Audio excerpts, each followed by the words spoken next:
Hello everyone, welcome to online ED classes. आज के session में हम फिजिक्स को कवर करने वाले हैं और ये फिजिक्स का सेकंड पार्ट होगा। इससे पहले मैंने फर्स्ट पार्ट डाल रखा है और फर्स्ट पार्ट को जहाँ तक हम टॉपिक्स को छोड़े थे वहीं से हम आज कंटिन्यू करने वाले हैं। और अगर आपने फर्स्ट पार्ट नहीं देखा है तो फ़ौरन आप जाइए, प्लेलिस्ट पे आपको मिल जाएंगे। ये वीडियोस बहुत ही ज़्यादा इंपॉर्टेंट है और इसके साथ ही दृष्टि द विज़न की बुक से मैंने सारी चीज़ें कवर कर दिया है ऑलमोस्ट। और आपके साइंस भी फिजिक्स के बाद कवर हो जाएंगे। मैंने बायोलॉजी को भी डाल दिया है, केमिस्ट्री को भी डाल दिया है। ईपीएफओ के सिलेबस में मैंने industrial relations, labour law, social security, auditing, accounting, insurance, ये सारी चीज़ें मैंने कवर कर दिया है। इसके साथ ही मैंने इंडियन फ्रीडम स्ट्रगल को भी डाल दिया है जो कि काफ़ी इंपॉर्टेंट टॉपिक है। और इंडियन पॉलिटी को भी मैंने कवर कर दिया है। अब इसमें से रीजनिंग जो है, रीजनिंग और मैथ्स, उसको मैं कवर करूँगी बाद में।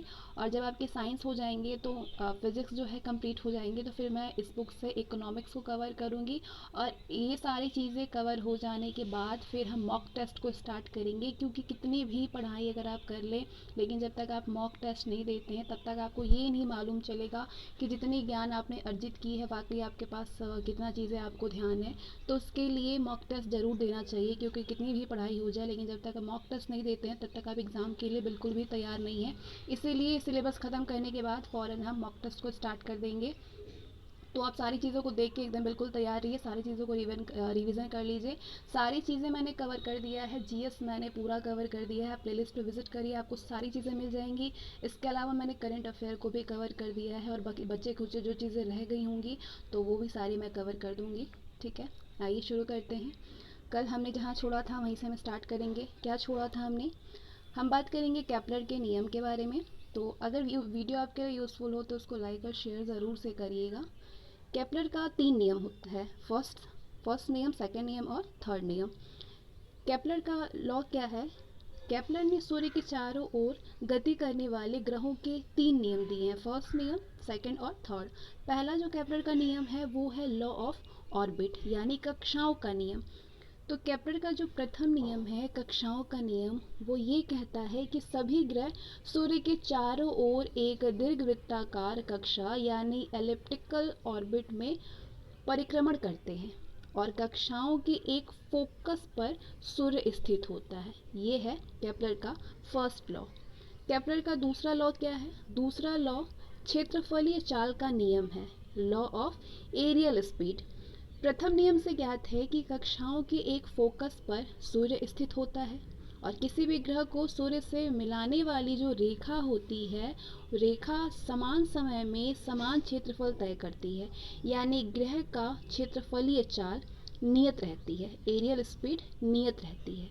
तो यहाँ पे जो क्षेत्रफल बन रहा है वो है एस डी जी और एस ए बी। केपलर का जो दूसरा नियम है वो कोणीय संवेग संरक्षण का नियम यानी law of conservation of angular momentum पर आधारित है। ठीक है। केपलर का थर्ड नियम है परिक्रमण कालों का नियम यानी लॉ ऑफ पीरियड्स। क्या थर्ड नियम है?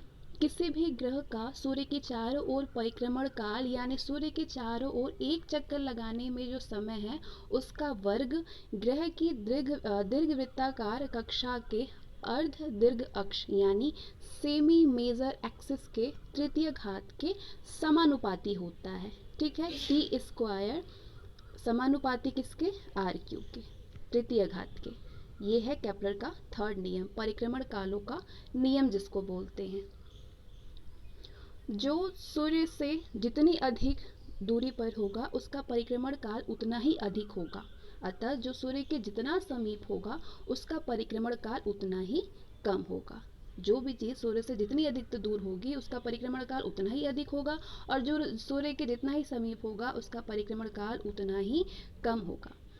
तो केपलर के लॉ के बाद आते हैं हम ग्रेविटेशन के बारे में पढ़ेंगे। अब हम गुरुत्वाकर्षण क्या है। ब्रह्मांड में स्थित प्रत्येक पिंड एक दूसरे पर अपने द्रव्यमान के कारण परस्पर आकर्षण बल आरोपित करते हैं। ब्रह्मांड में स्थित प्रत्येक पिंड एक दूसरे पर अपने द्रव्यमान के कारण परस्पर आकर्षण बल आरोपित करते हैं। दो पिंडों के बीच लगने वाले इसी आकर्षण बल को गुरुत्वाकर्षण यानी ग्रेविटेशन कहते हैं। यदि इन दो पिंडों में एक पृथ्वी हो तो पृथ्वी द्वारा आरोपित आकर्षण बल को गुरुत्व बल कहते हैं। केपलर के नियमों का उपयोग कर न्यूटन ने गुरुत्वाकर्षण बल के सार्वभौमिक नियम का सिद्धांत प्रस्तुत किया था। न्यूटन ने ये बताया कि इस विश्व में प्रत्येक पिंड हर दूसरे पिंड के एक बल द्वारा आकर्षित करता है, जिसका परिमाण दोनों पिंडों के द्रव्यमानों के गुणनफल के अनुक्रमानुपाती और उनके बीच की दूरी के व्युत्क्रमानुपाती होता है। तो ये है गणितीय रूप से इस प्रकार से लिखा जा सकता है F equal to capital G m1 m2 upon r2, जहाँ पे F बल का परिमाण है, G सार्वत्रिक गुरुत्वाकर्षण नियतांक है, m1 पहले पिंड का द्रव्यमान, m2 दूसरे पिंड का द्रव्यमान और r2 उनके बीच की दूरी है। ठीक है, अब आगे हम गुरुत्वीय नियतांक का क्या परिभाषा है, यानी द ग्रेविटेशनल कांस्टेंट क्या है। गुरुत्वाकर्षण के सार्वत्रिक नियम F equal to G m1 m2 upon r2 में G गुरुत्वीय नियतांक है। इसका मान प्रयोगों के आधार पर 6.67 into 10 to the power -11 newton metre square प्रति किलोग्राम स्क्वायर निकाला गया है। तो ये है इसका मान क्या है, 6.67 into 10 to the power -11 newton metre square प्रति किलोग्राम स्क्वायर। पृथ्वी का गुरुत्वीय त्वरण, gravitational acceleration of earth, small g equal to capital G m e और r स्क्वायर e, जहाँ पे जो ये m e है वो पृथ्वी का द्रव्यमान है, r e पृथ्वी की त्रिज्या है और g जो है ये सार्वत्रिक गुरुत्वाकर्षण नियतांक है। तो इस प्रकार जो गणना करने पर स्मॉल g का मान लगभग 9.8 मीटर पर सेकेंड स्क्वायर आता है। ठीक है, गुरुत्वीय त्वरण का मान 9.8 मीटर पर सेकंड स्क्वायर आता है, जिसे कि पृथ्वी का गुरुत्वीय त्वरण कहते हैं। ध्यान रहे कि ये मान पृथ्वी के पृष्ठ पर है, पृष्ठ के ऊपर या फिर नीचे जाने पर गुरुत्वीय त्वरण का मान बदल जाता है। तो इस प्रकार के बदलाव को हम दो भागों में बांट करके अध्ययन कर सकते हैं। पृथ्वी के पृष्ठ से ऊपर, दो भाग में, एक बार पृथ्वी के पृष्ठ से ऊपर और दूसरे भाग पृथ्वी के पृष्ठ से नीचे, दो तरीके से हम स्टडी कर सकते हैं। तो पृथ्वी के पृष्ठ से ऊपर, चूंकि पिंड पृथ्वी के पृष्ठ से ऊपर है, यानी पिंड की पृथ्वी से दूरी पृथ्वी की त्रिज्या से अधिक होगी। यदि पिंड पृथ्वी के पृष्ठ से h ऊंचाई पर हो तो G equal to g m e r e plus h का होल स्क्वायर होगा, चूँकि r e plus h square एक से बड़ी धनात्मक संख्या है, अतः स्पष्ट है कि G का मान कम हो जाएगा। और यदि पृथ्वी, दूसरा जो रूल है वो है पृथ्वी के पृष्ठ से नीचे, तो हम केंद्र की ओर बढ़ते हैं, प्रभावी त्रिज्या और प्रभावी द्रव्यमान कम होता रहता है और गुरुत्वीय त्वरण भी कम होता है। पृथ्वी के केंद्र पर जाते जाते गुरुत्वीय त्वरण का मान पूर्णतः शून्य हो जाता है। ठीक है, ये पृथ्वी के पृष्ठ से नीचे, दो तरीके से हमने अध्ययन कर लिया। अब यहाँ पे बॉक्स में जो चीज़ होती है वो काफ़ी इंपॉर्टेंट होता है, इसीलिए इसको हाईलाइट करने के लिए यहाँ पे बॉक्स बना दिए जाते हैं। तो इसको बड़ा ही ध्यान से पढ़िएगा कि ये जानना रुचिकर होगा कि कोई भी पिंड पृथ्वी से चाहे जितनी भी अधिकतम दूरी पर स्थित हो, पृथ्वी द्वारा लगाया गया गुरुत्वाकर्षण बल कभी शून्य नहीं हो सकता। कोई भी पिंड पृथ्वी से चाहे जितनी भी अधिकतम दूरी पर स्थित हो, पृथ्वी द्वारा लगाया गया गुरुत्वाकर्षण बल कभी भी शून्य नहीं हो सकता। गुरुत्वीय त्वरण से संबंधित कुछ महत्वपूर्ण तथ्यों के बारे में हम जानने वाले हैं। अब जब कोई वस्तु ऊंचाई से मुक्त रूप से गिराई जाती है तो गिरते समय वस्तु का वेग गुरुत्वीय त्वरण के कारण बढ़ता जाता है, न कि वस्तु के द्रव्यमान के कारण बढ़ता है। एक ही समय पर स्वतंत्र रूप से गिराई गई दो भिन्न भिन्न द्रव्यमान की वस्तुएं एक साथ धरती के तल को स्पर्श करेगी यदि वे समान ऊंचाई से गिराए जाए तो। चूंकि पृथ्वी पर हवा का घर्षण गिरती हुई वस्तु की चाल को प्रभावित करता है, तो व्यवहारिक रूप से ऐसा संभव नहीं है, लेकिन निर्वात में ऐसा संभव है क्योंकि हवा का घर्षण शून्य होगा। ठीक है, ये दो चीजें आपको, दो तथ्य समझ में आ गई। पृथ्वी के तल पर अलग अलग जगह पर गुरुत्वीय त्वरण का मान अलग अलग होगा। ऐसा पृथ्वी का अपने अक्षीय घूर्णन एवं विशिष्ट आकार के कारण होता है। ध्रुवों पर गुरुत्वीय त्वरण का मान अधिकतम होता है क्योंकि ध्रुवों पर पृथ्वी की त्रिज्या विषुवत वृत्त की अपेक्षा कम होती है और घूर्णन का प्रभाव भी न्यूनतम होता है। विषुवत वृत्त पर गुरुत्वीय त्वरण निम्नतम होता है क्योंकि त्रिज्या अधिकतम और घूर्णन का प्रभाव भी अधिकतम होता है। अब इन तथ्यों के बाद आते हैं हम एस्केप वेलोसिटी यानी पलायन वेग के बारे में हम समझेंगे। किसी भी वस्तु को ऊपर की ओर फेंकने पर पृथ्वी के गुरुत्वाकर्षण के कारण ये पृथ्वी पर वापस लौट आती है। यदि वेग को बढ़ाते जाएं तो अंत में एक ऐसा वेग आता है जिससे फेंकने पर वस्तु पृथ्वी के गुरुत्वीय क्षेत्र से बाहर निकल जाती है और पृथ्वी पर वापस नहीं लौटती है। ठीक है,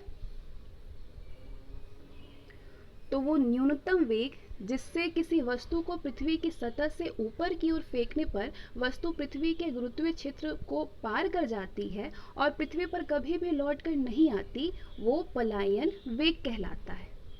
पलायन वेग पिंड के द्रव्यमान पर निर्भर नहीं करता है। पृथ्वी के लिए पलायन वेग का मान 11.2 किलोमीटर पर सेकंड होता है, यानी पृथ्वी तल से किसी वस्तु को 11.2 किलोमीटर पर सेकेंड या फिर इससे अधिक वेग से ऊपर किसी भी दिशा में फेंक दिया जाए तो वस्तु फिर पृथ्वी तल पर वापस नहीं आएगी। अब एक इम्पॉर्टेंट नोट है, कुछ स्रोतों में पलायन वेग के स्थान पर पलायन चाल भी लिखा हुआ मिलता है। पलायन वेग की जगह पे पलायन चाल भी मिलता है।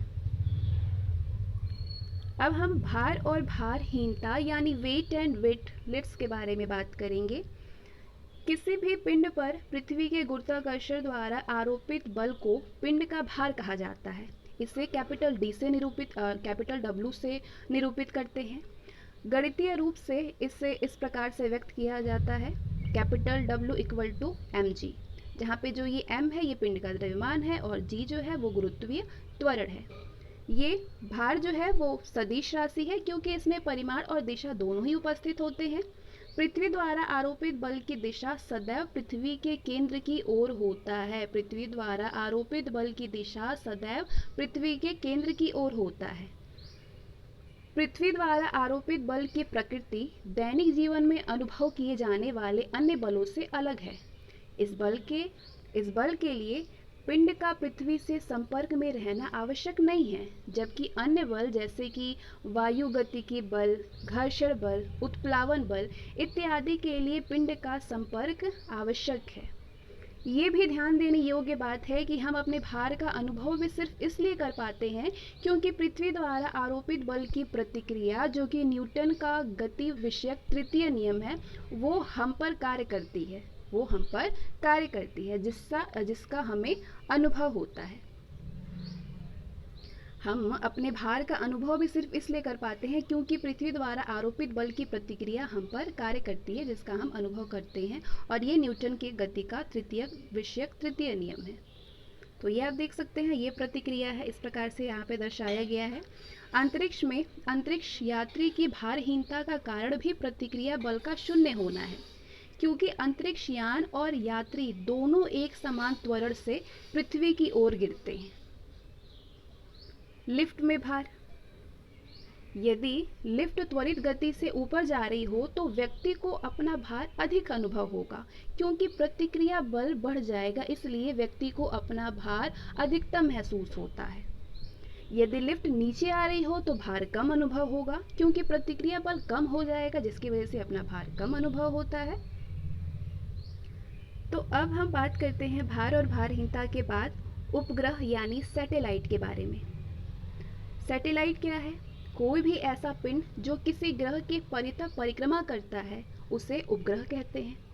चंद्रमा पृथ्वी का एक प्राकृतिक उपग्रह है। वहीं आज मानव ने अपनी विभिन्न आवश्यकताओं की पूर्ति के लिए कई अन्य कृत्रिम उपग्रहों का प्रक्षेपण किया है, तो उन्हीं के बारे में आगे हम चर्चा करने वाले हैं। भूस्थिर उपग्रह क्या है? यानी जियो स्टेशनरी सैटेलाइट। ऐसे कृत्रिम उपग्रह यानी आर्टिफिशियल सैटेलाइट्स जिनका परिक्रमण यानी रिवॉल्यूशन परिक्रमण काल पृथ्वी के घूर्णन यानी पृथ्वी के रोटेशन काल के बराबर होता है, जिससे ये पृथ्वी के सापेक्ष स्थिर बने रहते हैं। ये उपग्रह अपनी कक्षा में पश्चिम से पूर्व दिशा की ओर परिक्रमा करते हैं। ये उपग्रह पृथ्वी तल से लगभग 36,000 किलोमीटर की ऊंचाई पर स्थित होते हैं। ये जो उपग्रह है ये अपनी कक्षा में पश्चिम से पूर्व की दिशा की ओर परिक्रमा करते हैं और ये उपग्रह पृथ्वी तल से लगभग 36,000 किलोमीटर की ऊंचाई पर स्थित होते हैं। उपग्रहों का कक्षीय वेग यानी ऑर्बिटल वेलोसिटी ऑफ सैटेलाइट। उपग्रह का कक्षीय वेग इस बात पर निर्भर करता है कि उपग्रह पृथ्वी से कितनी ऊंचाई पर स्थित है। उपग्रह की ऊंचाई पृथ्वी तल से जितनी अधिक होगी उसका वेग उतना ही कम होगा। उपग्रह की चाल उसके द्रव्यमान पर निर्भर नहीं करता है। उपग्रह की चाल उस अपने द्रव्यमान पर निर्भर नहीं करता है। उपग्रह का परिक्रमण काल, रिवॉल्यूशन पीरियड ऑफ सैटेलाइट। किसी भी उपग्रह द्वारा अपनी कक्षा में पृथ्वी का एक चक्कर लगाने में जितना समय लिया जाता है उसे उपग्रह का परिक्रमण काल कहते हैं। किसी भी उपग्रह द्वारा अपनी कक्षा में पृथ्वी का एक चक्कर लगाने में जितना समय लिया जाता है उसे उपग्रह का परिक्रमण काल कहते हैं। पृथ्वी की परिक्रमा कर रहा उपग्रह पृथ्वी पर नीचे इसलिए गिरता है क्योंकि पृथ्वी का आकर्षण बल पृथ्वी की कक्षा में आवश्यक गति के लिए त्वरण प्रदान करता है। पृथ्वी की परिक्रमा कर रहा उपग्रह पृथ्वी पर नीचे इसलिए नहीं गिरता क्योंकि पृथ्वी का आकर्षण बल पृथ्वी की कक्षा में आवश्यक गति के लिए त्वरण प्रदान करता है। अब आगे हम आवर्ती गति यानी पीरियोडिक मोशन के बारे में बात करेंगे। जब कोई पिंड एक निश्चित पथ पर निश्चित समयांतराल में बार बार अपनी गति को दोहराता है तो पिंड द्वारा किए जाने वाले गति को आवर्ती गति कहते हैं। आवर्ती गति के उदाहरण हैं झूला झूलते हुए एक बच्चे की गति, घड़ी की सुइयों की गति, सूर्य के चारों ओर पृथ्वी की गति, ये सारे आवर्ती गति हैं। दोलन अथवा कंपन गति, ऑस्किलेटरी और वाइब्रेटरी मोशन। जब कोई वस्तु अपनी माध्य स्थिति के इधर उधर गति करती है तो उसे दोलन गति कहते हैं। ठीक है। सरल लोलक क्या होता है? Simple pendulum. किसी भी छोटे और भारी पिंड को एक पतले धागे से बांधकर किसी मजबूत आधार से लटका देने पर वो सरल लोलक कहलाता है। सरल लोलक अपनी माध्य स्थिति के दोनों ओर गति करने के लिए स्वतंत्र होना चाहिए। सरल लोलक अपनी माध्य स्थिति के दोनों ओर गति करने के लिए स्वतंत्र होने चाहिए। आगे हम बात करेंगे एम्पलीट्यूड यानी आयाम के बारे में। लोलक का अपनी माध्य स्थिति यानी साम्यावस्था के दोनों ओर अधिकतम विस्थापन आयाम कहलाता है, एम्पलीट्यूड कहलाता है। लोलक का आवर्तकाल, टाइम पीरियड ऑफ पेंडुलम। सरल लोलक द्वारा एक दोलन पूरा करने में लगा समय लोलक का आवर्तकाल कहलाता है। सरल लोलक का आवर्तकाल होता है T=2π√1/g, जहाँ पे 1 डोरी की प्रभावी लंबाई है और स्मॉल g गुरुत्वीय त्वरण है। लोलक की आवृत्ति, आगे हम बात करते हैं लोलक की आवृत्ति। आवृत्ति गति करने वाले लोलक द्वारा 1 सेकंड में किए गए दोलनों की संख्या को लोलक की आवृत्ति कहते हैं। T समानुपाती √1 यानी लोलक की लंबाई बढ़ने पर आवर्तकाल बढ़ जाएगा। आवर्तकाल का सूत्र द्रव्यमान से स्वतंत्र है, अतः ये लोलक के द्रव्यमान पर निर्भर नहीं करता है। उदाहरण के तौर पर यदि झूला झूलने वाला बच्चा अपने झूले से उठ करके खड़ा हो जाता है तो झूले का गुरुत्व केंद्र ऊपर उठ जाता है, जिससे कि झूले की प्रभावी लंबाई घट जाती है, अतः झूले का आवर्तकाल घट जाता है और झूला जल्दी जल्दी दोलन करने लगता है। अब एक इम्पॉर्टेंट तथ्य यहाँ पे दिया हुआ है कि ऐसा लोलक जिसका आवर्तकाल 2 सेकंड हो वो सेकंड लोलक कहलाता है। ऐसा लोलक जिसका आवर्तकाल 2 सेकंड हो वो सेकंड लोलक कहलाता है। T जो है वो समानुपाती है 1/√g, यानी गुरुत्वीय त्वरण बढ़ने पर आवर्तकाल घटेगा और गुरुत्वीय त्वरण घटने पर आवर्तकाल बढ़ जाएगा। यही कारण है कि चंद्रमा पर लोलक घड़ी का आवर्तकाल बढ़ जाएगा, क्योंकि वहाँ पे गुरुत्वीय त्वरण का मान पृथ्वी के गुरुत्वीय त्वरण के मान का 1/6 है। क्योंकि यही कारण है कि चंद्रमा पर लोलक घड़ी का आवर्तकाल बढ़ जाएगा, क्योंकि वहाँ पे गुरुत्वीय त्वरण का मान पृथ्वी के गुरुत्वीय त्वरण के मान से पृथ्वी के गुरुत्वीय त्वरण मान का 1/6 होता है। ठीक है। पृथ्वी तल से ऊपर या फिर नीचे जाने पर आवर्तकाल बढ़ जाएगा।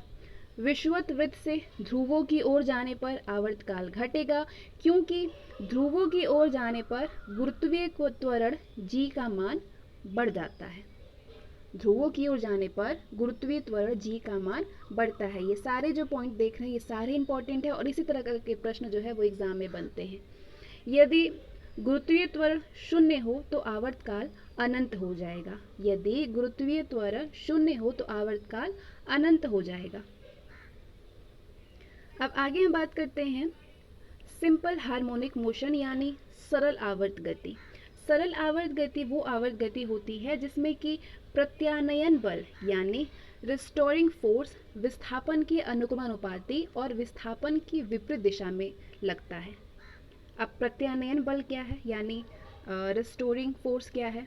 रिस्टोरिंग फोर्स, आवर्ती गति करने वाला पिंड जब साम्यावस्था में रहता है तो पिंड पर लगने वाला बल शून्य होता है, लेकिन जब पिंड अपनी गति के क्रम में माध्य स्थिति से विस्थापित होता है तो उस पिंड पर एक ऐसा बल लगता है जो उसे साम्यावस्था में लाने का प्रयत्न करता है। पिंड पर लगने वाला यही बल प्रत्यानयन बल कहलाता है। कौन सा बल कहलाता है? रिस्टोरिंग फोर्स यानी प्रत्यानयन बल कहलाता है। सरल आवर्त गति की विशेषताएं क्या हैं? जब सरल आवर्त गति करने वाला पिंड अपनी माध्य स्थिति से गुजरता है, जब सरल आवर्त गति करने वाला पिंड अपनी माध्य स्थिति से गुजरता है तो पिंड पर लगने वाला बल शून्य होता है। पिंड की गतिज ऊर्जा अधिकतम होती है क्योंकि पिंड का वेग अधिकतम होता है, जबकि स्थितिज ऊर्जा शून्य होती है। सरल आवर्त गति करने वाला पिंड जब अपनी अधिकतम गति को अर्जित करता हुआ अंतिम विस्थापन की स्थिति में होता है तो पिंड पर प्रत्यानयन बल अधिकतम होता है और पिंड की गतिज ऊर्जा शून्य होती है क्योंकि वेग शून्य होता है और पिंड का त्वरण अधिकतम होता है। ठीक है, ये सारी चीज़ें बहुत ही ज़्यादा इम्पोर्टेंट थी। अब आगे हम बात करेंगे वेव यानी तरंग के बारे में। तरंगे क्या होती है? तरंगे एक प्रकार का विक्षोभ होता है यानी डिस्टरबेंस होती है जो कि किसी माध्यम में कणों को गतिशील करती हुई आगे बढ़ती है।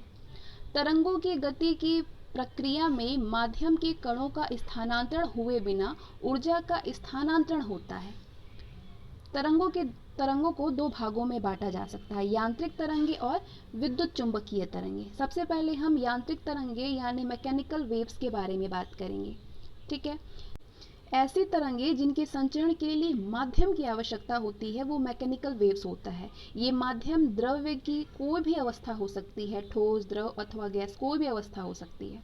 जिन माध्यमों में ये तरंगे संचरण करती है उनमें प्रत्यास्था और जड़त्व का गुण होना चाहिए। यांत्रिक तरंगे दो तरह की होती है, अनुप्रस्थ तरंगे और अनुदैर्घ्य तरंगे। सबसे पहले हम अनुप्रस्थ तरंगों के बारे में बात करेंगे, फिर हम अनुदैर्घ्य तरंगे के बारे में डिस्कस करेंगे। अनुप्रस्थ तरंगे यानी ट्रांसवर्स वेव्स। यांत्रिक तरंगों की गति के दौरान माध्यम के कण दोलन करते हैं। इन कणों का दोलन तरंगों की गति की दिशा के लंबवत अथवा समानांतर होता है। जब माध्यम के कण तरंग गति की दिशा के लंबवत कंपन करते हैं तो ऐसे तरंगों को अनुप्रस्थ तरंगे कहते हैं। तो इस तरीके से आपको इस डायग्राम के जरिए समझाया गया है।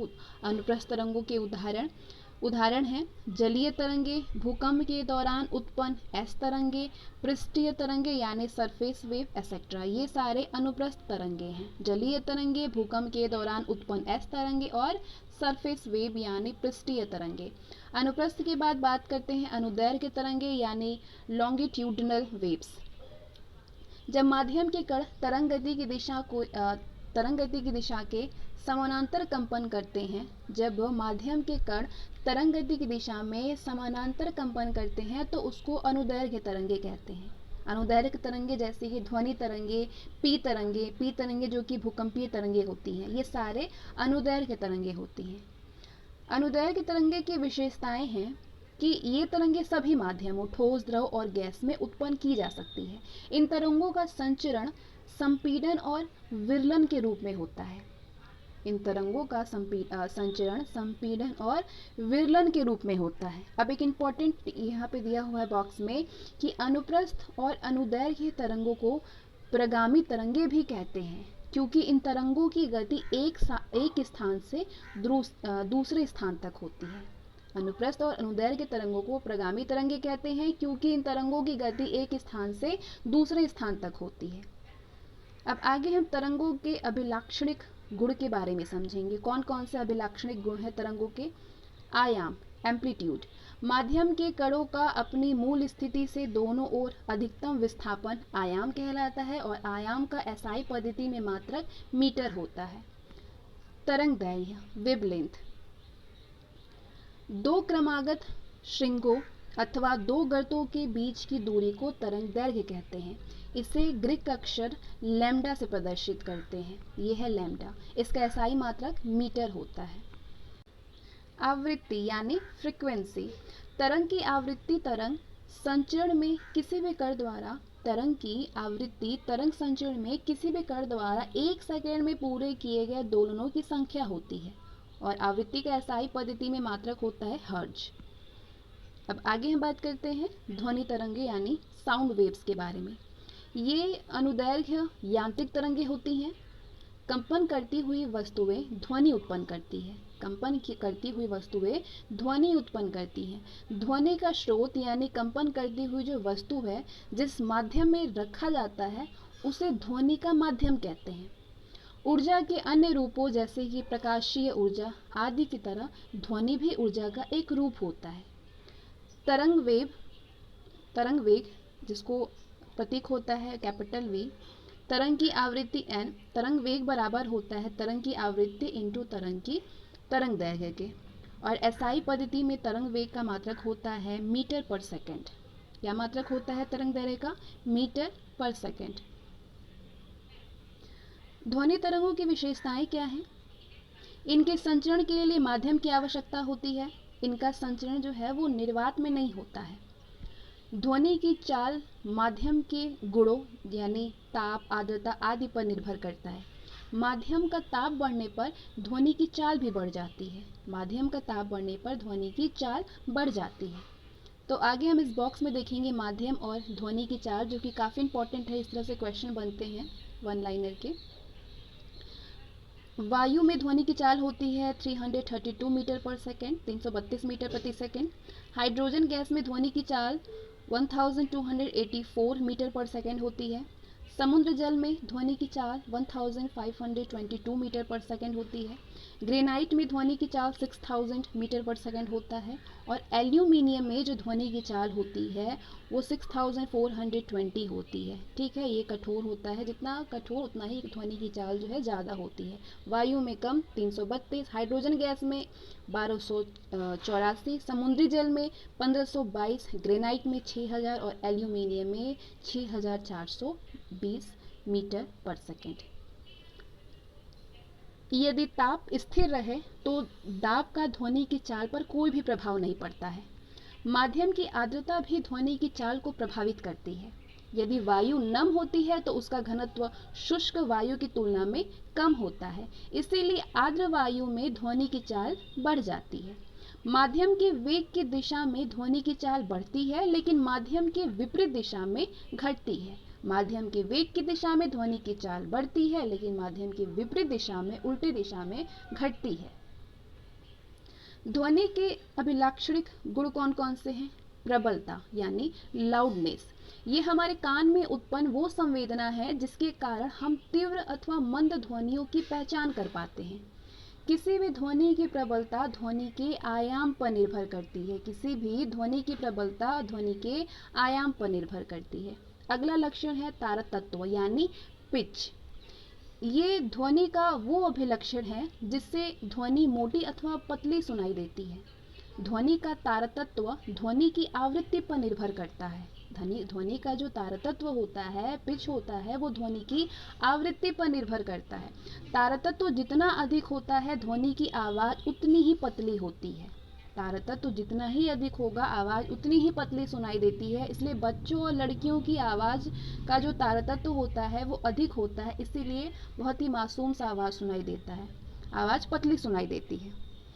अगला जो लक्षण है वो है गुणवत्ता, गुणता, क्वालिटी। ध्वनि की इस विशेषता से हम एक समान तारतत्व और प्रबलता वाली ध्वनियों में विभेद कर पाते हैं। गुणता की वजह से हम अपने विभिन्न मित्रों और रिश्तेदारों की आवाज़ को पहचान पाते हैं। अलग अलग आवाज़ होती है जिसकी वजह से हम आवाज़ को समझ पाते हैं।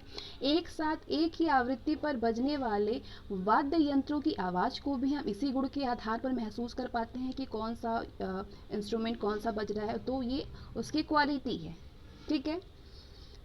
और अगला जो अभिलक्षण है वो है रिफ्लेक्शन यानी परावर्तन।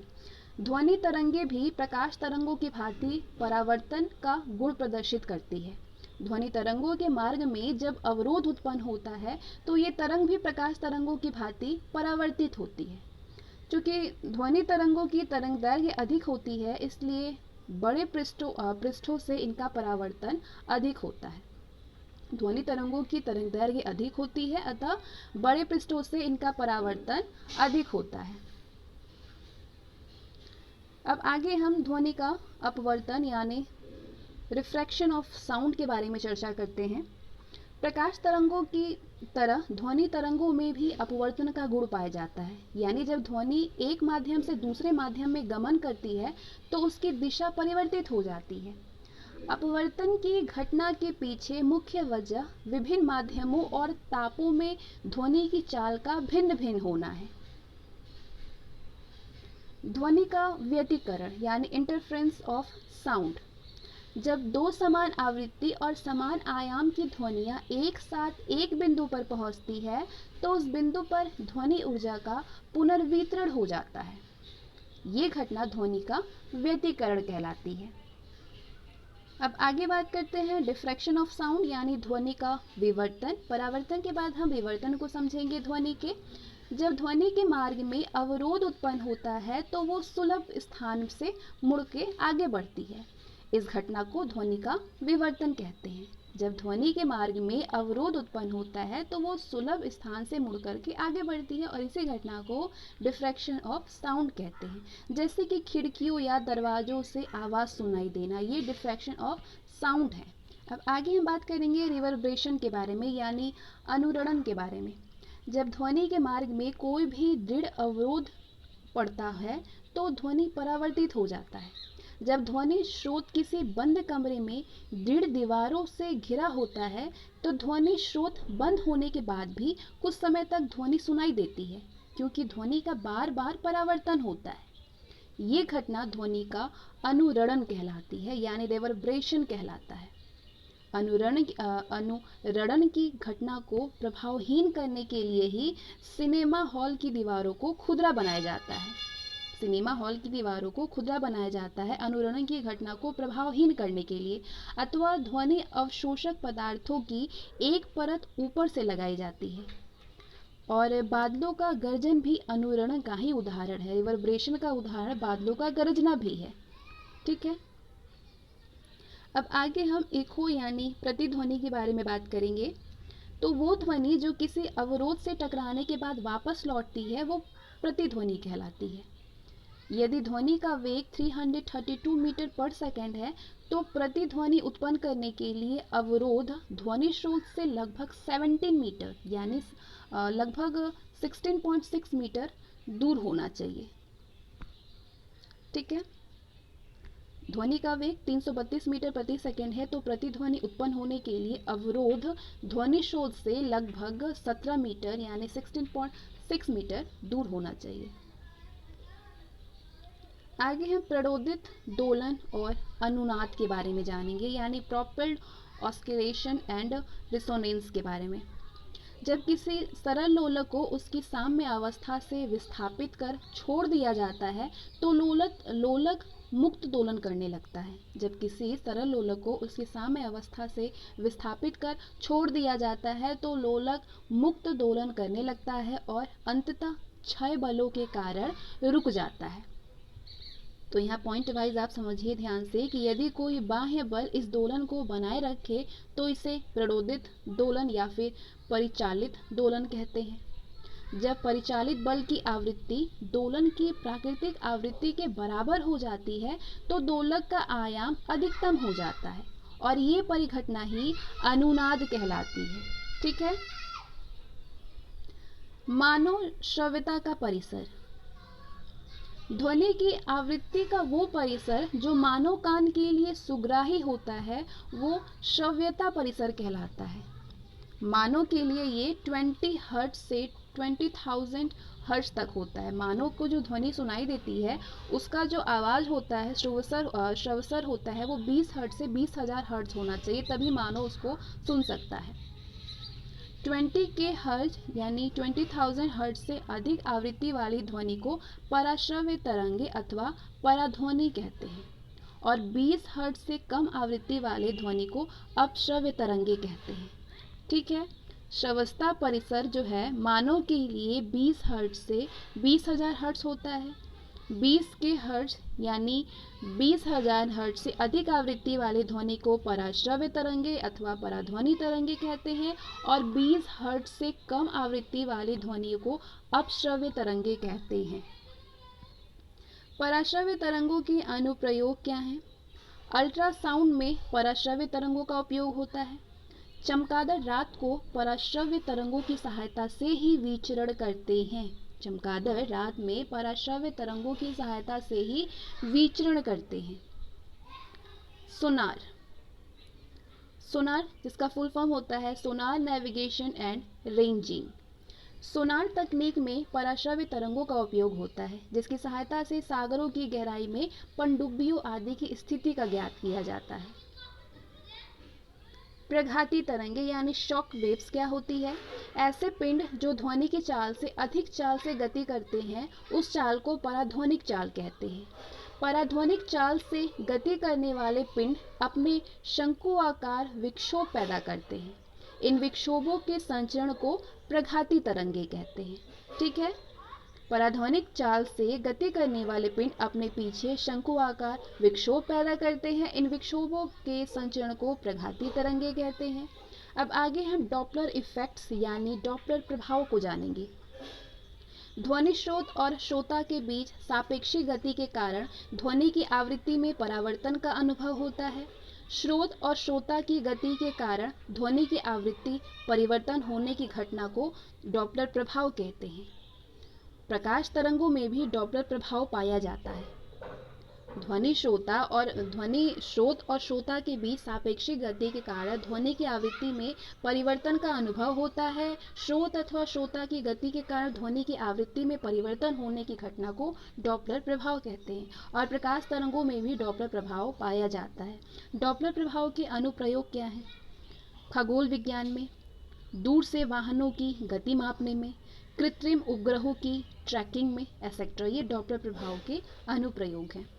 अब आगे हम विद्युत चुंबकीय तरंगे यानी इलेक्ट्रोमैग्नेटिक स्पेक्ट्रम के बारे में बात करेंगे। ऐसी तरंगे जिनके संचरण के लिए माध्यम की आवश्यकता नहीं होती है उन्हें विद्युत चुंबकीय तरंगे कहते हैं। विद्युत चुंबकीय तरंगों में विद्युत क्षेत्र और चुंबकीय क्षेत्र के मध्य 90 डिग्री का कोण बनता है, यानी विद्युत और चुंबकीय क्षेत्र परस्पर लंबवत होते हैं। ये तरंगे प्रकाश के वेग से चलती है और प्रकृति में अनुप्रस्थ तरंगे होती हैं। ये जो तरंगे हैं वो प्रकाश के वेग से चलती है और प्रकृति में अनुप्रस्थ तरंगे होती हैं।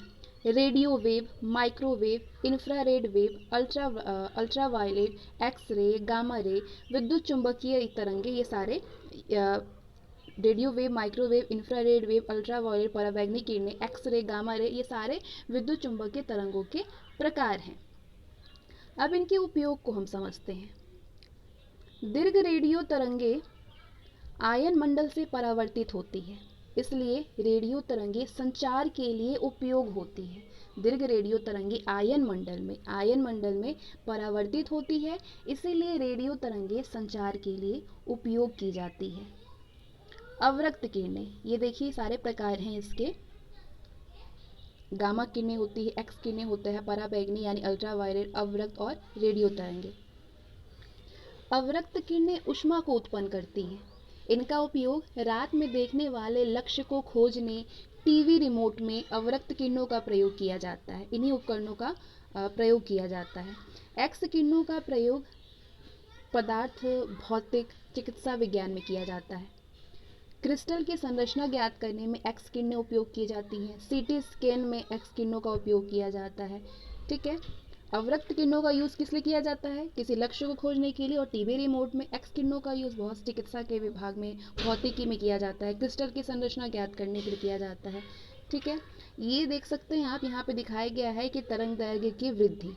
गामा किरणों में तरंग दैर्घ्य होता है 0.0001 नैनोमीटर, और यहाँ पे एक्स किरणों में जा कर के ये 0.01 नैनोमीटर हो जाता है। पराबैंगनी में तरंग दैर्घ्य की वृद्धि 10 नैनोमीटर होता है। अवरक्त किरणों में 1000 नैनोमीटर, और सेंटीमीटर में 0.01 सेंटीमीटर होता है। रेडियो तरंगों में 1 सेंटीमीटर, 1 नैनोमीटर, 1 मीटर और 100 मीटर होता है। ठीक है, और इस तरीके से दृश्य प्रकाश में 400 नैनोमीटर होता है, 500 नैनोमीटर, उसके बाद वृद्धि हो रही है 600 नैनोमीटर, फिर 700 नैनोमीटर तक। अब यहाँ पे एक इम्पोर्टेंट तथ्य है कि कॉस्मिक किरणें उच्च ऊर्जा युक्त आवेशित कण हैं जो कि लगभग प्रकाश की गति से गमन करते हैं। ये विद्युत चुंबकीय स्पेक्ट्रम का भाग नहीं होता है। कॉस्मिक किरणें उच्च ऊर्जा युक्त आवेशित कण होती है जो कि लगभग प्रकाश की गति से गमन करती है। ये विद्युत चुंबकीय स्पेक्ट्रम का भाग नहीं है। अब आगे हम ऊष्मा यानी हीट के बारे में जानेंगे। ऊष्मा ऊर्जा का एक रूप है जिसका स्थानांतरण दो अथवा अधिक निकायों के बीच अथवा किसी निकाय और उसके परिवेश में ताप में अंतर के कारण होता है। ऊष्मा का एसआई पद्धति में मात्रक जूल होता है। ऊष्मा का सीजीएस पद्धति में मात्रक कैलोरी होता है। 1 जूल बराबर होता है 0.24 कैलोरी के, और 1 कैलोरी को अगर जूल में निकालना हो तो 4.186 जूल होता है। ठीक है, 1 जूल 0.24 कैलोरी होता है और 1 कैलोरी 4.186 जूल होते हैं। ऊष्मा के बाद तापमान की चर्चा करते हैं। टेम्परेचर, कोई भी वस्तु कितनी भी गर्म हो यानी कितनी भी उष्ण अथवा ठंडी हो, इसकी मात्रात्मक इकाई ताप होती है। ताप का मात्रक डिग्री सेल्सियस होता है, फ़ारेनहाइट होता है। ठीक है, और इसका एसआई मात्रक केल्विन होता है। ताप का एसआई मात्रक केल्विन होता है। ठीक है, गलनांक, मेल्टिंग पॉइंट, वो निश्चित ताप जिस पर ठोस पदार्थ द्रव अवस्था में परिवर्तित हो जाए उसे उस पदार्थ का गलनांक कहते हैं। हिमांक किसको बोलते हैं? फ्रीजिंग पॉइंट, वो निश्चित ताप जिस पर कोई द्रवित पदार्थ ठोस अवस्था में हो जाए, द्रव से ठोस में चेंज हो जाए, उसको पदार्थ का हिमांक कहते हैं, और ये प्रक्रिया हिमीकरण कहलाती है। और क्वथनांक की बात करें यानी बॉइलिंग पॉइंट की, तो वो ताप जिस पर द्रव का वाष्प दाब वायुमंडलीय दाब के बराबर हो जाए उसे उस द्रव का क्वथनांक कहते हैं, उस द्रव का क्वथनांक कहलाता है। और द्रव में अशुद्धियाँ मिला दिया जाए तो उसका क्वथनांक बढ़ जाता है। जैसे नमक मिला दिया जाए पानी में तो वो और उबलने लगता है। ऊंचाई पर वायुमंडलीय दाब कम होने के कारण ही 100 डिग्री सेल्सियस से कम तापमान पर ही पानी उबलने लगता है। जल के लिए वास्तविक क्वथनांक 100 डिग्री सेल्सियस होता है। जल के लिए वास्तविक क्वथनांक 100 डिग्री सेंटीग्रेड होता है। पानी में नमक मिलाने पर उसका क्वथनांक बढ़ जाता है, जबकि हिमांक जो है वो घट जाता है। ठीक है, दाब बढ़ाने से क्वथनांक बढ़ जाता है। यही कारण है कि प्रेशर कुकर में खाना पकने में कम समय लगता है, क्योंकि दाब उसमें प्रेशर कुकर में दाब बढ़ जाता है, उससे से उसका क्वथनांक भी, बॉइलिंग पॉइंट भी बढ़ जाती है, जिसकी वजह से खाना जो है वो जल्दी बन जाते हैं प्रेशर कुकर में। अब हम ताप मापने के लिए विभिन्न पैमानों को समझेंगे, किस किस पैमानों के जरिए कौन कौन से तरीके के ताप जो है वो मापे जाते हैं। सेल्सियस पैमाना, इस पैमाने पर जल के क्वथनांक को 100 डिग्री सेल्सियस और हिमांक को 0 डिग्री सेल्सियस लिया जाता है। सेल्सियस पैमाने में जल के क्वथनांक यानी बॉइलिंग पॉइंट 100 डिग्री सेल्सियस और हिमांक 0 डिग्री सेल्सियस होता है। केल्विन पैमाना में जल के क्वथनांक को 373.15 और हिमांक को 273.15 लिया जाता है। इन दोनों के बीच की दूरी को 100 बराबर भागों में बांट लेते हैं। केल्विन स्केल में जल के क्वथनांक को 373.15 और हिमांक को 273.15 लिया जाता है। इन दोनों के बीच की दूरी 100 बराबर भागों में बांट लेते हैं। फ़ारेनहाइट पैमाना, इस पैमाने पर जल के हिमांक को 32 डिग्री फ़ारेनहाइट और क्वथनांक को 212 डिग्री फ़ारेनहाइट लेते हैं और 32 डिग्री फ़ारेनहाइट और 212 डिग्री फ़ारेनहाइट के बीच की दूरी को 180 बराबर भागों में बांट देते हैं। रोमर पैमाना, इस पैमाने पर जल का हिमांक 0 डिग्री आर और भाव बिंदु 8 डिग्री आर होता है। 8 डिग्री आर जो है ये रोमन है, ठीक है। उनके बीच के भाग को 80 बराबर भागों में बांट देते हैं। रोमन पैमाने में हिमांक 0 डिग्री आर और भाव बिंदु 80 डिग्री आर होता है और उनके बीच के भाग को 80 बराबर भागों में बांट देते हैं। सेल्सियस, केल्विन और फ़ारेनहाइट और रोमन पैमानों के बीच परस्पर ये संबंध है। सेल्सियस 0/100 बराबर केल्विन 273/100 बराबर Fahrenheit 32/80 equal to Roman 0/80। Celsius 0/100, Kelvin 273/100, Fahrenheit 32/180 और रोमन 0/80। -40 डिग्री सेल्सियस ऐसा तापक्रम है जहाँ पे डिग्री सेंटीग्रेड और फ़ारेनहाइट का पाठ्यक्रम एक ही होता है। -40 डिग्री सेल्सियस ऐसा तापक्रम होता है जहाँ पे डिग्री सेंटीग्रेड और फ़ारेनहाइट का पाठ्यक्रम एक ही होता है। अब आगे हम परम शून्य यानी एब्सोल्यूट ज़ीरो के बारे में जानेंगे। सैद्धांतिक रूप से किसी भी वस्तु का ताप -273.15 डिग्री सेल्सियस से कम संभव नहीं है। इसे परम शून्य ताप कहते हैं। केल्विन पैमाने पर इसे 0 केल्विन से प्रदर्शित करते हैं। केल्विन पैमाने पर इसको 0 केल्विन से, परम शून्य ताप को 0 केल्विन से प्रदर्शित करते हैं। ताप मापने के विभिन्न यंत्र हैं। कौन कौन से ताप मापने के यंत्र हैं? डॉक्टरी तापमापी, थर्मोमीटर जिसको बोलते हैं इंग्लिश में। ये मानव शरीर का ताप मापने के लिए प्रयुक्त किया जाता है। मानव शरीर का सामान्य तापक्रम 98.4 डिग्री फ़ारेनहाइट होता है। सामान्य टेम्परेचर जो होता है हमारे शरीर का वो 98 फ़ारेनहाइट में अगर आपसे बात की जाए तो 98.4 डिग्री फ़ारेनहाइट होता है। और सेल्सियस में अगर पैमाने में नापेंगे तो हमारे सामान्य शरीर जो हमारा होता है उसका तापमान 36.89 डिग्री सेल्सियस होता है, ठीक है। ताप युग्म तापमापी यानी थर्मोकपल थर्मोमीटर, ये सीबेक प्रभाव पर आधारित होता है। इससे -200 डिग्री सेल्सियस से 1600 डिग्री सेल्सियस तक के माप को मापा जाता है।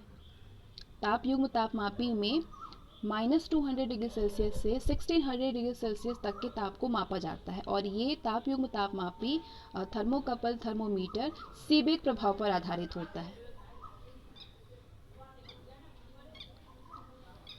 अब आगे हम प्लेटिनम प्रतिरोध तापमापी, ये जो अगला जो तापमापी है ताप नापने के लिए, इस तापमापी की सहायता से -200 डिग्री सेल्सियस से 1000 डिग्री सेल्सियस तक का ताप जो है वो मापा जा सकता है प्लेटिनम में।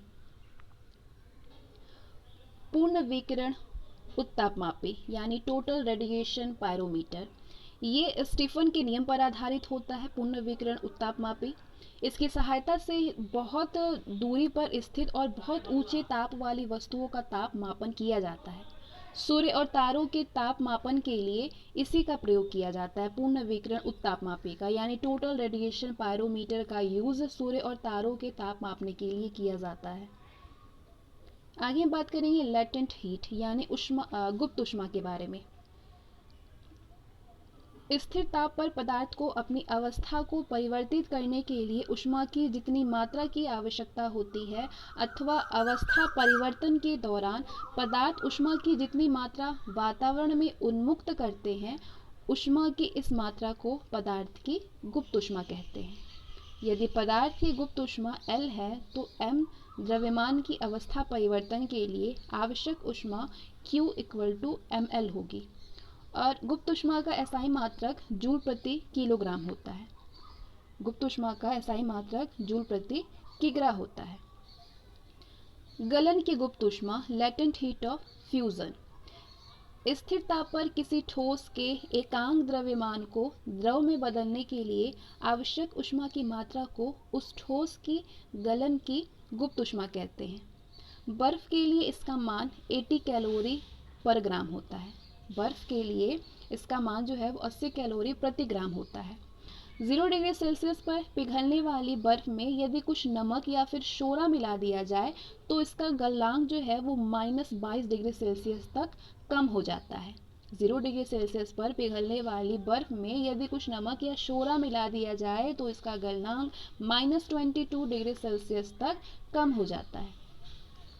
वाष्पन की गुप्त ऊष्मा, लैटेंट हीट ऑफ वेपोराइजेशन। स्थिर ताप पर द्रव के एकांक द्रव्यमान को वाष्प में बदलने के लिए आवश्यक ऊष्मा की मात्रा को द्रव की वाष्पन की गुप्त ऊष्मा कहते हैं। जल के लिए इसका मान 540 कैलोरी पर ग्राम होता है। वाष्पन की गुप्त ऊष्मा का जल के लिए मान 540 कैलोरी प्रति ग्राम होता है। यही कारण है कि 100 डिग्री सेल्सियस के ताप वाले जल से जलने की अपेक्षा इसी ताप पर भाप से जलना ज़्यादा गंभीर होता है। 100 डिग्री सेल्सियस के ताप वाले जल से जलने की अपेक्षा भाप से जलन ज़्यादा गंभीर होता है, क्योंकि भाप में अधिक ऊष्मा संचित होता है। इसीलिए गर्म पानी की अपेक्षा भाप में ज़्यादा जलन होती है, क्योंकि वहाँ पे भाप में अधिक ऊष्मा संचित होती है। अब आगे हम स्पेसिफिक हीट यानी विशिष्ट ऊष्मा के बारे में जानेंगे। किसी भी पदार्थ के 1 ग्राम द्रव्यमान का ताप 1 डिग्री सेल्सियस बढ़ने के लिए ऊष्मा की आवश्यक मात्रा को उस पदार्थ की विशिष्ट ऊष्मा कहते हैं। किसी भी पदार्थ के 1 ग्राम द्रव्यमान का ताप 1 डिग्री सेल्सियस बढ़ने के लिए ऊष्मा की आवश्यक मात्रा को उस पदार्थ की विशिष्ट ऊष्मा कहते हैं। अब एक इम्पॉर्टेंट चीज़ है, थर्मोस्टेट किसी भी निकाय के तापमान को स्थिर रखने का कार्य करता है। कौन करता है? थर्मोस्टेट करता है, किसी भी निकाय के तापमान को स्थिर रखने का काम करता है। ये ऊर्जा की बचत करने में सहायक होता है थर्मोस्टेट। ऊष्मीय प्रसार, थर्मल एक्सपेंशन। अधिकांश पदार्थ गर्म करने पर प्रसारित होते हैं और शीतलन पर सिकुड़ते हैं। किसी वस्तु के ताप में परिवर्तन होने पर उसकी विमाओं में भी परिवर्तन हो जाता है। किसी भी वस्तु के टेम्परेचर में यदि परिवर्तन होता है तो उसकी विमाओं में भी परिवर्तन हो जाता है। ताप वृद्धि होने पर विमाओं की वृद्धि को तापीय प्रसार कहते हैं। लंबाई में प्रसार को रेखीय प्रसार कहते हैं, जिसको अल्फा लिखते हैं। क्षेत्रफल में प्रसार को क्षेत्र प्रसार जिसको कि बीटा लिखते हैं, और आयतन में प्रसार को आयतन प्रसार जिसको गामा कहते हैं। ठीक है, अल्फा बीटा और गामा में संबंध है, alpha is to beta is to gamma. ठीक है, 1:2:3 होता है। तापीय प्रसार के गुण के कारण गर्मियों में रेल की पटरियां कुछ लंबी हो जाती है, इसलिए पटरियों को जोड़ने के दौरान उनके बीच थोड़ी सी जगह छोड़ दी जाती है। तापीय प्रसार के गुण के कारण जो गर्मियों में रेल की पटरियां हैं वो कुछ लंबी हो जाती है, इसीलिए पटरियों को जोड़ने के दौरान उनके बीच थोड़ी सी स्पेस दिया जाता है। जल का असामान्य प्रसार किस प्रकार से होता है? जल का असामान्य प्रसार, सामान्यतः सभी द्रवों को गर्म करने पर उनके आयतन में वृद्धि होती है, लेकिन जल को 0 डिग्री सेल्सियस से 4 डिग्री सेल्सियस तक गर्म करने पर इसके आयतन में कमी होती है और 4 डिग्री सेल्सियस के बाद आयतन में वृद्धि होना शुरू हो जाती है। जल का 4 डिग्री सेंटीग्रेड पर न्यूनतम आयतन होने का कारण घनत्व अधिकतम होता है। जल के 4 डिग्री सेल्सियस पर न्यूनतम आयतन होने के कारण घनत्व अधिकतम होता है। जल के इसी विशिष्ट गुण के कारण जाड़े में झील की सतह जम जाती है, लेकिन सतह के नीचे का जल जो है, सतह के नीचे का जो पानी होता है वो द्रव अवस्था में ही रहता है। ठीक है, जल के इसी विशिष्ट गुण के कारण जाड़े में झील की सतह जम जाती है, लेकिन सतह के नीचे का जल द्रव अवस्था में ही रहता है। क्योंकि सभी द्रवों को गर्म करने पर उनके आयतन में वृद्धि होती है, लेकिन जल को 0 डिग्री सेल्सियस से 4 डिग्री सेल्सियस तक गर्म करने पर इसके आयतन में कमी हो जाती है। 4 डिग्री सेल्सियस के बाद आयतन में वृद्धि होना शुरू हो जाता है और जल का 4 डिग्री सेल्सियस पर न्यूनतम आयतन होने के कारण घनत्व अधिकतम होता है। अब आगे हम ऊष्मा संचरण के बारे में बात करेंगे। ऊष्मा का संचरण, ऊष्मा का एक स्थान से दूसरे स्थान तक जाने को ऊष्मा का संचरण कहते हैं। ऊष्मा का संचरण 3 तरह से संभव है, चालन द्वारा, संवहन द्वारा और विकिरण के द्वारा। अब तीनों ही संचरण के बारे में हम जानेंगे। सबसे पहला चालन विधि यानी कंडक्शन। जब किसी वस्तु के दोनों सिरों यानी दोनों छोरों के तापों में अंतर पाया जाता है तब गर्म सिरे से ठंडे सिरे की ओर ऊष्मा स्थानांतरण की प्रक्रिया को चालन कहते हैं। चालन की प्रक्रिया में पदार्थ के कणों की गति नहीं होती है। धातुओं में ऊष्मा का संचरण चालन द्वारा होता है। यदि धातु की एक छड़ के सिरे को गर्म करके एक छड़ के सिरे को यदि गर्म करें तो दूसरा सिरा भी कुछ देर के बाद गर्म हो जाता है। इसीलिए धातु के बर्तनों के हैंडल पर ऊष्मा का कुचालक पदार्थों का उपयोग किया जाता है ताकि उसको पकड़ने में हेल्प मिले, क्योंकि एक तरफ गर्म किया जाता है तो दूसरा सिरा भी गर्म हो जाता है। इसीलिए धातु के बर्तनों के हैंडल पर ऊष्मा का कुचालन पदार्थों का उपयोग किया जाता है। संवहन कन्वेक्शन, ये ऊष्मा संचरण की वो विधि है जिसमें कि ऊष्मा का स्थानांतरण पदार्थ और गैसों के कणों की वास्तविक गति के द्वारा होता है। संवहन की प्रक्रिया तरल पदार्थों में ही संभव है। ठोसों में संवहन प्रक्रिया द्वारा ऊष्मा का स्थानांतरण नहीं होता है, जैसे कि वायुमंडल का गर्म होना, ये संवहन। ठीक है। विकिरण रेडिएशन, ऊष्मा स्थानांतरण की चालन और संवहन की विधियों में ऊष्मा के स्थानांतरण के लिए माध्यम की आवश्यकता होती है, लेकिन विकिरण ऊष्मा स्थानांतरण की वो विधि है जिसमें कि ऊष्मा के स्थानांतरण के लिए किसी भी माध्यम की आवश्यकता नहीं होती है। जैसे कि सूर्य के ताप से पृथ्वी का गर्म होना, इसमें किसी भी माध्यम की आवश्यकता नहीं होती है, डायरेक्ट पृथ्वी गर्म हो जाती है। पास जलती हुई अंगीठी की आग से गर्मी महसूस करना, ठीक है, ये सारे विकिरण प्रभाव होते हैं। अब एक इम्पॉर्टेंट चीज़ है यहाँ पे, जहाँ पे एमिशन पावर यानी उत्सर्जन क्षमता के बारे में दिया है कि किसी भी वस्तु के एक इकाई क्षेत्रफल से एकांक समय में उत्सर्जित होने वाली विकिरण की मात्रा को उस वस्तु की उत्सर्जन क्षमता कहते हैं। किसी भी वस्तु के एक इकाई क्षेत्रफल के एकांक समय में उत्सर्जित होने वाली विकिरण की मात्रा को उस वस्तु का उत्सर्जन क्षमता कहते हैं। अब आगे हम न्यूटन का शीतलन नियम पढ़ेंगे। Newton's law of cooling. Newton का शीतलन नियम क्या है? विकिरण द्वारा किसी वस्तु के ठंडे होने पर विकिरण के द्वारा किसी वस्तु के ठंडे होने की दर वस्तु और उसके चारों ओर के माध्यम के तापांतर के अनुक्रमानुपाती होता है। विकिरण द्वारा किसी वस्तु के ठंडे होने की दर वस्तु और उसके चारों ओर के माध्यम के तापांतर के अनुक्रमानुपाती होता है। विकिरण के संबंध में किरचॉफ का क्या नियम है? Kirchhoff laws. अच्छा अवशोषक अच्छा उत्सर्जक होता है। सरल शब्दों में कहें तो कोई भी वस्तु जितनी आसानी से विकिरण ऊर्जा का अवशोषण करेगी उतनी ही आसानी से अवशोषित ऊर्जा का भी उत्सर्जन करेगी। ये है किरचॉफ का नियम। ऊष्मीय विकिरण के संदर्भ में स्टीफन बोल्ट्जमैन का क्या नियम है? Stefan Boltzmann law. किसी भी वस्तु के एक इकाई क्षेत्रफल से उत्सर्जित ऊष्मीय ऊर्जा की दर उस वस्तु के परम ताप यानी एब्सोल्यूट टेम्परेचर के चौथे घात के अनुक्रमानुपाती होती है। ये है स्टीफन बोल्ट्जमैन का नियम। किसी भी वस्तु के एक इकाई क्षेत्रफल से उत्सर्जित ऊष्मीय ऊर्जा की दर उस वस्तु के एब्सोल्यूट टेम्परेचर के चौथे घात के अनुक्रमानुपाती होती है। ठीक है। ऊष्मा का अवशोषण यानी एब्जॉर्प्शन ऑफ हीट। जब ऊष्मीय विकिरण किसी वस्तु या पिंड पर पड़ता है तो पिंड के गुणों के अनुसार ऊष्मीय विकिरण का कुछ भाग परिवर्तित हो जाता है और कुछ भाग अवशोषित हो जाता है। परावर्तन और अवशोषण की मात्रा वस्तु के रंग से निर्धारित होती है। किससे निर्धारित होती है? परावर्तन और अवशोषण की मात्रा वस्तु के रंग से निर्धारित होती है।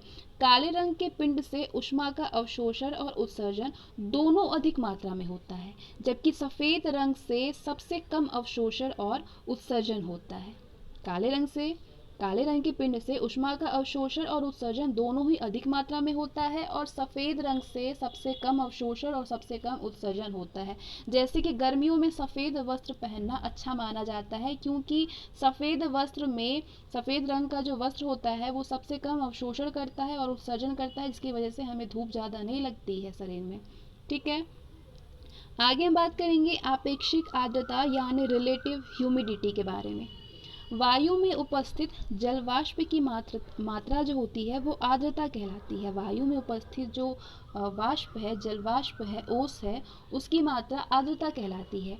एक निश्चित ताप पर वायु के निश्चित आयतन में उपस्थित जल वाष्प की मात्रा और उसी निश्चित ताप पर उतने ही आयतन में वायु को संतृप्त करने के लिए आवश्यक जल वाष्प की मात्रा का अनुपात आपेक्षिक आर्द्रता कहलाता है। ठीक है। आपेक्षिक आर्द्रता प्रतिशत कितना होता है? निश्चित ताप T और आयतन V की वायु में जल की वाष्प की मात्रा अपॉन उसी ताप और आयतन पर संतृप्त वायु में जल वाष्प की मात्रा। ये है आपेक्षिक आर्द्रता का प्रतिशत। आपेक्षिक आर्द्रता मापने के लिए हाइग्रोमीटर का उपयोग किया जाता है। ठीक है, आपेक्षिक आर्द्रता मापने के लिए हाइग्रोमीटर का उपयोग किया जाता है और इसे प्रतिशत में व्यक्त किया जाता है। अब एक इम्पॉर्टेंट यहाँ पे बॉक्स है, संतृप्त अवस्था का तात्पर्य ये होता है कि निश्चित ताप पर वायु जल वाष्प की निश्चित मात्रा को ही ग्रहण कर सकती है। संतृप्त अवस्था का तात्पर्य ये है कि एक निश्चित ताप पर वायु जल वाष्प की निश्चित मात्रा को ही ग्रहण कर सकती है। अतः जब वायु एक निश्चित ताप पर जल वाष्प की अधिकतम मात्रा ग्रहण कर लेती है तो वायु को संतृप्त वायु कहते हैं। जब वायु एक निश्चित ताप पर जल वाष्प की अधिकतम मात्रा को अगर ग्रहण कर लेती है तो उसको वायु को संतृप्त वायु कहते हैं। अब आगे हम वाष्पीकरण यानी वेपोराइजेशन के बारे में बात करेंगे। वीडियो अगर आपके लिए यूजफुल हो तो प्लीज़ इसको लाइक और शेयर ज़रूर से करिएगा। पदार्थ की द्रव अवस्था से वाष्प अवस्था में होने वाले परिवर्तन को पदार्थ का वाष्पीकरण कहते हैं। वाष्पीकरण की दर द्रव की खुली सतह के क्षेत्रफल पर भी निर्भर करती है। यदि खुली सतह का क्षेत्रफल ज़्यादा होगा तो वाष्पीकरण की दर भी अधिक होगी। इसके अलावा द्रव का ताप बढ़ने से भी वाष्पीकरण की दर बढ़ जाती है। पदार्थ की द्रव अवस्था से वाष्प अवस्था में होने वाले परिवर्तन को उसका वाष्पीकरण कहते हैं पदार्थ का। वाष्पीकरण की दर द्रव की खुली सतह के क्षेत्रफल पर भी निर्भर करता है। यदि खुली सतह का क्षेत्रफल ज़्यादा होगा तो वाष्पीकरण का दर भी उतना ही अधिक होगा। इसके अलावा द्रव का ताप बढ़ने से भी वाष्पीकरण की दर जो है वो बढ़ जाती है। जैसे कि गर्मियों के दौरान प्रयोग में आने वाले कूलर वाष्पीकरण के द्वारा ही वायु को ठंडा कर देते हैं और मिट्टी का घड़ा भी वाष्पीकरण के कारण ही जल को ठंडा करता है। ठीक है। अब आगे हम ऊष्मागतिकी के नियम यानी लॉ ऑफ थर्मोडायनेमिक के बारे में बात करेंगे। लॉ ऑफ थर्मोडायनेमिक क्या है? ऊष्मागतिकी का जो पहला नियम है, फर्स्ट लॉ ऑफ थर्मोडायनेमिक्स, वो ये है कि ये ऊर्जा संरक्षण के नियम पर आधारित है। जो पहला नियम है ऊष्मागतिकी का, इस नियम के अनुसार किसी भी निकाय को दी गई ऊर्जा का कुछ अंश उस निकाय की आंतरिक ऊर्जा की वृद्धि में खर्च होता है और शेष भाग निकाय द्वारा परिवेश पर काम करने में लगता है।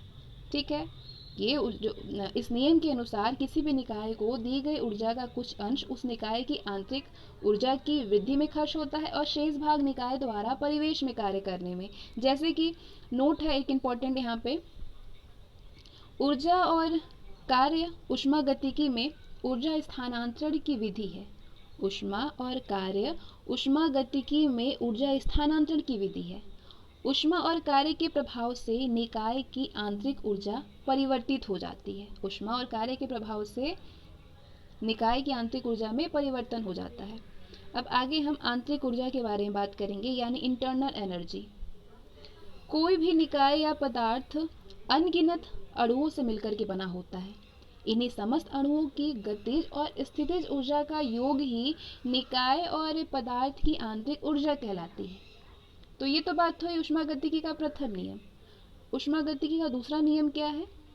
जब कोई बाह्य कार्य नहीं किया जाता है, जब तक कोई बाह्य कार्य नहीं किया जाता है, ठंडी वस्तु से किसी भी गर्म वस्तु की ओर ऊष्मा का स्थानांतरण नहीं होता है। केल्विन और प्लांक के अनुसार ऐसा संभव नहीं है कि ऊष्मा की पूरी मात्रा को कार्य में परिवर्तित कर दिया जाए। केल्विन और प्लांक के अनुसार ऐसा संभव नहीं है कि ऊष्मा की पूरी मात्रा को कार्य में परिवर्तित कर दिया जाए।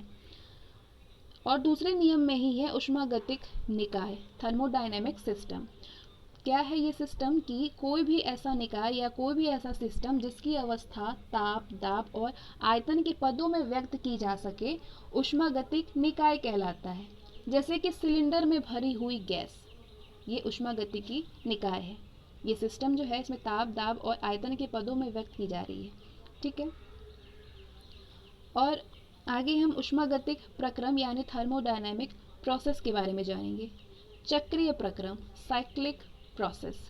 चक्रीय प्रक्रम में कोई भी निकाय विभिन्न प्रावस्थाओं से गुजरता हुआ अपनी आरंभिक अवस्था में वापस आ जाता है। चूंकि निकाय की प्रारंभिक और अंतिम अवस्था एक ही रहती है, इसीलिए चक्रीय प्रक्रम में ऊष्मागतिक परिवर्तन शून्य होता है। चक्रीय प्रक्रम में ऊष्मागतिक परिवर्तन शून्य होता है। दूसरा जो प्रोसेस है वो है रुद्धोष्म प्रक्रम। रुद्धोष्म प्रक्रम कैसा है? जब संपूर्ण प्रक्रम में निकाय द्वारा बाह्य वातावरण से ऊष्मा का विनिमय यानी आदान प्रदान नहीं किया जाता है तो उसको रुद्धोष्म प्रक्रम कहते हैं। यही प्रोसेस जो है वो रुद्धोष्म प्रोसेस है। जैसे कि मोटर गाड़ी के टायर का ट्यूब फटने पर हवा का ठंडा होना, ये एडियाबैटिक प्रोसेस है। और जब टायर का ट्यूब फटता है तो वायु बाहर के वातावरण से ऊर्जा ग्रहण नहीं कर पाती है और वायु के प्रसार के लिए आवश्यक ऊर्जा अपनी आंतरिक ऊर्जा से ग्रहण करती है, जिससे कि वायु ठंडी लगती है। वायुमंडल में वायु राशियों की गति भी रुद्धोष्म प्रक्रम का ही उदाहरण है। अब आगे हम लाइट यानी प्रकाश चैप्टर में को कवर करेंगे। प्रकाश वो साधन होता है जिसके माध्यम से हम प्रकृति में उपस्थित वस्तुओं को देख पाते हैं। दूसरे शब्दों में प्रकाश विद्युत चुंबकीय विकिरणों का एक समूह है जो कि हमारी दृष्टि में संवेदना उत्पन्न करती है। प्रकाश में तरंग और कण दोनों की प्रवृत्ति पाई जाती है। ये ऊर्जा का एक रूप होता है जो कि विद्युत चुंबकीय तरंग के रूप में संचरित होता है। प्रकाश का परावर्तन, रिफ्लेक्शन ऑफ लाइट, काफ़ी इंपॉर्टेंट ये चैप्टर है, इसको बड़ा ही ध्यान से आप पढ़िएगा और समझिएगा। प्रकाश में किसी भी चिकने पृष्ठ से टकरा करके वापस लौटने की प्रवृत्ति होती है। प्रकाश द्वारा प्रदर्शित इसी गुण को प्रकाश का परावर्तन कहते हैं। कोई भी चिकना पृष्ठ से टकराकर वापस लौटती है वो प्रकाश का परावर्तन होता है, यानी रिफ्लेक्शन ऑफ लाइट होता है। परावर्तन के नियम है लॉ ऑफ रिफ्लेक्शन। आपतित किरण आपतन बिंदु पर अभिलंब और परावर्तित किरण एक ही तल पर होते हैं। ये देखिए यहाँ पे डायग्राम द्वारा बताया गया है कि आपतित किरण जो है, आपतित किरण और आपतन बिंदु पर ये अभिलंब और परावर्तित विकिरण एक ही तल में होते हैं। ठीक है, आपतन जो कोण है ये और परावर्तन कोण ये दोनों ही बराबर है। आई और आर ये दोनों ही बराबर हैं, एंगल आई और एंगल आर। समतल दर्पण में प्रकाश का परावर्तन, समतल दर्पण में यानी प्लेन मिरर में कोई भी ऐसा दर्पण जिसका पृष्ठ समतल और परावर्तक हो उसे समतल दर्पण कहते हैं। हमारे घरों में प्रयुक्त होने वाले जो शीशा होते हैं, जो दर्पण होता है वो समतल दर्पण होता है। समतल दर्पण की वक्रता त्रिज्या अनंत होती है। ये बहुत ही इंपॉर्टेंट है कि समतल दर्पण की वक्रता त्रिज्या अनंत होती है। समतल दर्पण से निर्मित प्रतिबिंब की विशेषताएं क्या हैं? वस्तु समतल दर्पण से जितनी भी दूरी होती है, जितनी दूर होती है, समतल दर्पण में उसका प्रतिबिंब उतना ही दूरी पर बनता है। समतल दर्पण द्वारा निर्मित ये प्रतिबिंब वस्तु के बराबर होता है, काल्पनिक होता है। पार्श्व यानी लेटरल स्थिति में ये उल्टा होता है। रोगी वाहन यानी एम्बुलेंस में सामने विचित्र प्रकार से कुछ इस तरीके से उल्टा जो दिखाई देता है, ये एम्बुलेंस जो है लेटर उल्टे में दिखाई देता है लिखे जाने के, तो ये उल्टा इसलिए दिखाई देता है जिससे सामने वाली गाड़ी का चालक आसानी से अपने सामने के दर्पण में देख करके आसानी से पढ़ सके। ठीक है, और यदि कोई व्यक्ति अथवा वस्तु समतल दर्पण की ओर v चाल से गतिमान हो तो व्यक्ति अथवा वस्तु का प्रतिबिंब दर्पण के सापेक्ष v चाल से और वस्तु के सापेक्ष 2v चाल से गतिमान प्रतीत होती है। किसी भी वस्तु का पूर्ण प्रतिबिंब समतल दर्पण में दिखे, इसके लिए ये आवश्यक है कि समतल दर्पण की लंबाई वस्तु की लंबाई की कम से कम आधी हो। किसी भी वस्तु का पूरा प्रतिबिंब यदि समतल दर्पण में देखना है तो उसके लिए आवश्यक ये है कि समतल दर्पण की लंबाई वस्तु की लंबाई की कम से कम आधी हो। ठीक है। और यदि आपतित किरण की स्थिति को स्थिर रखते हुए समतल दर्पण को थीटा कोण पर घुमा दिया जाए तो परावर्तित किरण 2 थीटा कोण से घूमती है।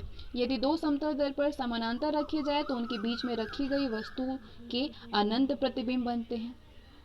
यदि दो समतल दर्पण समानांतर रखे जाए तो उनके बीच में रखी गई वस्तु के अनंत प्रतिबिंब बनते हैं। यदि दो समतल दर्पण ऐसे रखे गए हों कि उनके बीच निर्मित कोण समकोण यानी 90 डिग्री हो तो ऐसी स्थिति में इन दर्पणों के बीच रखी गई वस्तु के प्रतिबिंबों की संख्या 3 होती है। यदि दो समतल दर्पण ऐसे देख रखे गए हों कि उनके बीच निर्मित कोण समकोण हो तो ऐसी स्थिति में इन दर्पण के बीच रखी गई वस्तु के प्रतिबिंबों की संख्या 3 होगी, 3 प्रतिबिंब बनेंगे। अब आगे हम समतल दर्पण के उपयोग के बारे में जानेंगे। क्या क्या किस किस चीज़ में समतल दर्पण यूज़ किया जाता है। अपना प्रतिबिंब देखने यानी अपना जो शीशा होता है वो समतल दर्पण का होता है। सोलर कुकर में समतल दर्पण होता है। पेरिस्कोप में समतल दर्पण होते हैं। ये सारे समतल दर्पण के उदाहरण हैं। अपना प्रतिबिंब देखने, सोलर कुकर और पेरिस्कोप। आगे हम गोलीय दर्पण से प्रकाश की किरणों के बारे में समझेंगे। गोलीय दर्पण से प्रकाश की किरणों का परावर्तन और निर्मित प्रतिबिंब। गोलीय दर्पण के परावर्तक पृष्ठ के केंद्र को दर्पण का ध्रुव कहते हैं। इसको P अक्षर से निरूपित किया जाता है। गोलीय दर्पण का परावर्तक पृष्ठ जिस गोले का भाग होता है उस गोले का केंद्र गोलीय दर्पण का वक्रता केंद्र कहलाता है। इसे कैपिटल C अक्षर से निरूपित करते हैं। ये परावर्तक पृष्ठ के बाहर होता है। गोलीय दर्पण का परावर्तक पृष्ठ जिस गोले का भाग है उसकी त्रिज्या दर्पण की वक्रता त्रिज्या कहलाती है। गोलीय दर्पण का परावर्तक पृष्ठ जिस गोले का भाग है उसकी जो त्रिज्या है वो दर्पण की वक्रता त्रिज्या कहलाती है और इसको R अक्षर से निरूपित करते हैं। ध्रुव और वक्रता त्रिज्या से गुजरने वाली सीधी रेखा को मुख्य अक्षर कहते हैं। ध्रुव और वक्रता त्रिज्या से गुजरने वाली सीधी रेखा को मुख्य अक्ष कहते हैं। ठीक है। और ये जो डायग्राम दिख रहा है ये उत्तर दर्पण के लिए ध्रुव, वक्रता केंद्र और वक्रता त्रिज्या को प्रदर्शित किया गया है। अवतल दर्पण के लिए भी यह स्थिति होती है लेकिन परावर्तक पृष्ठ जो है वो बदल जाता है। ठीक है।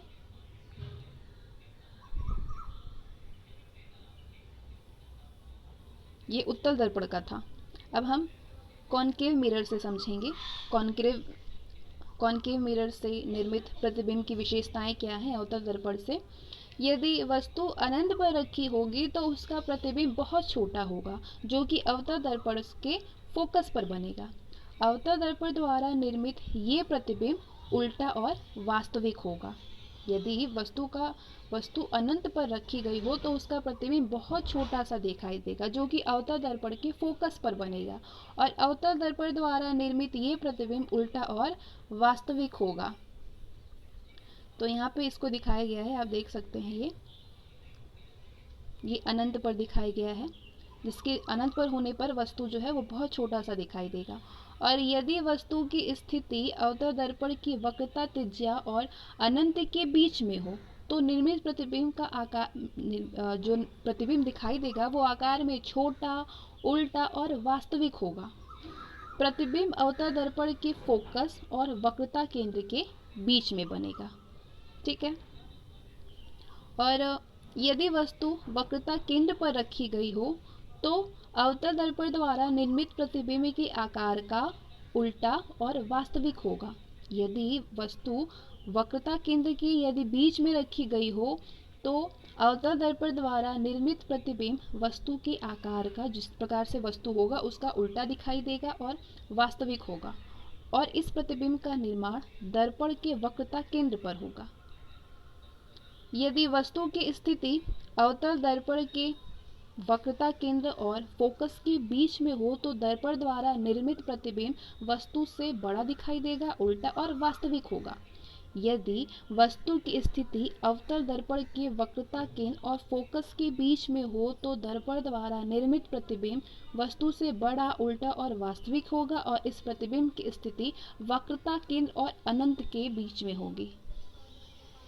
यदि वस्तु की स्थिति दर्पण के फोकस पर हो, यानी वस्तु दर्पण के फोकस पर रखी गई हो, तो ऐसी स्थिति में दर्पण द्वारा निर्मित वस्तु का प्रतिबिंब अनंत पर रखी गई हो तो वस्तु द्वारा प्रतिबिंब बहुत बड़े आकार का, उल्टा और वास्तविक होता है। ये प्रतिबिंब जो है वो अनंत पर बनता है। ठीक है। यदि वस्तु की स्थिति अवतल दर्पण के फोकस पर और ध्रुव के बीच हो तो दर्पण द्वारा निर्मित वस्तु का प्रतिबिंब आकार में बड़ा, सीधा और आभासी होता है। ऐसी स्थिति में वस्तु का प्रतिबिंब दर्पण के पीछे बनता है। वस्तु का जो वस्तु देख रहे हैं प्रतिबिंब में, उसका जो प्रतिबिंब है वो पीछे पर बनता है। अब एक इम्पोर्टेंट नोट है यहाँ पे, किरण आरेख में यदि किरणें वास्तविक रूप से एक दूसरे से मिलती हैं तो प्रतिबिंब वास्तविक बनता है, जबकि यदि किरण आभासी रूप से मिलती हुई प्रतीत हो तो आभासी प्रतिबिंब बनता है। आभासी किरणों को डैश लाइन से प्रदर्शित किया जाता है। किरण आरेख में यदि किरणें वास्तविक रूप से एक दूसरे से मिलती हो तो प्रतिबिंब वास्तविक बनता है, जबकि यदि किरण आभासी रूप से मिलती हुई प्रतीत होती है तो आभासी प्रतिबिंब बनता है और आभासी किरणों को डैश लाइन से प्रदर्शित किया जाता है। अवतल दर्पण के क्या क्या उपयोग है, किस किस चीज़ में उपयोग किया जाता है? इलेक्ट्रॉन सूक्ष्मदर्शी में, दंत चिकित्सकों द्वारा दांत का बड़ा प्रतिबिंब देखने के लिए, सेविंग मिरर में भी अवतल दर्पण का प्रयोग किया जाता है, टॉर्च में, सर्च लाइट में, वाहनों की हेडलाइट्स में, सौर भट्टियों में सूर्य के प्रकाश को केंद्रित करने के लिए अवतल दर्पण का प्रयोग किया जाता है और सोलर कुकर में भी अवतल दर्पण को यूज में लाया जाता है। ठीक है। उत्तल दर्पण से निर्मित प्रतिबिंब की विशेषताएं अब हम जानेंगे। उत्तल दर्पण द्वारा निर्मित प्रतिबिंब दो स्थितियों पर हम विचार करते हैं। प्रथम स्थिति ये है कि यदि वस्तु अनंत पर रखी हो तो उत्तल दर्पण द्वारा निर्मित प्रतिबिंब बहुत छोटा, मतलब एकदम बिंदु के आकार का, आभासी और सीधा होता है। इस प्रतिबिंब की स्थिति उत्तल दर्पण के फोकस पर दर्पण के पीछे की ओर होती है। ठीक है, दर्पण के पीछे की ओर होती है। और दूसरी जो स्थिति है वो ये है कि यदि वस्तु की स्थिति अनंत पर हो और उत्तल दर्पण ध्रुव पर यानी ये P के बीच में हो तो उत्तल दर्पण द्वारा निर्मित प्रतिबिंब आकार में छोटा, आभासी और सीधा होगा। प्रतिबिंब की स्थिति उत्तल दर्पण के ध्रुव और फोकस के बीच दर्पण के पीछे की ओर होगी। उत्तल दर्पण की क्या क्या यूज हैं? वाहनों में पार्श्व शीशे के रूप में इनका उपयोग किया जाता है। वाहन में जो शीशे लगते हैं, क्योंकि इससे निर्मित प्रतिबिंब सीधा दिखाई देता है। और दूरदर्शी में धूप के चश्मों में प्रकाश परावर्तक के लिए उत्तल दर्पण का प्रयोग किया जाता है। अब आगे हम रिफ्रैक्शन ऑफ लाइट यानी प्रकाश का अपवर्तन जानेंगे। ये भी बड़ा ही इंपॉर्टेंट है। ये पूरा लाइट चैप्टर आपके लिए बहुत ही इंपॉर्टेंट साबित होगा। प्रकाश की किरणें जब तिर्यक रूप में, तिरछे रूप में आपतित होकर के एक माध्यम से दूसरे माध्यम की ओर जाती हो तो दूसरे माध्यम में प्रकाश किरणों के पथ में परिवर्तन होता है। इस घटना को प्रकाश का अपवर्तन कहते हैं। प्रकाश की किरणें जब तिर्यक रूप से आपतित होकर एक माध्यम से दूसरे माध्यम की ओर जाती है तो दूसरे माध्यम में प्रकाश किरणों के पथ में परिवर्तन होता है और इसी घटना को प्रकाश का अपवर्तन कहते हैं। ये घटना माध्यम में परिवर्तन से प्रकाश की चाल में परिवर्तन होने से होती है। ये जो घटना होती है ये माध्यम में परिवर्तन से प्रकाश की चाल में परिवर्तन होने से होती है। अब यहाँ पे एक इम्पोर्टेंट बॉक्स दिया हुआ है कि माध्यम जितना सघन होगा प्रकाश की चाल उतनी ही कम होगी। निर्वात में प्रकाश की चाल सर्वाधिक होती है। निर्वात में प्रकाश की चाल बहुत ज़्यादा होती है। एक माध्यम से दूसरे माध्यम में संचरण के दौरान प्रकाश की आवृत्ति अपरिवर्तित होती है। माध्यम जितना सघन होगा प्रकाश की चाल उतनी ही कम होगी, इसीलिए निर्वात में प्रकाश की चाल सर्वाधिक होती है। एक माध्यम से दूसरे माध्यम में संचरण के दौरान प्रकाश की आवृत्ति अपवर्तित रहती है।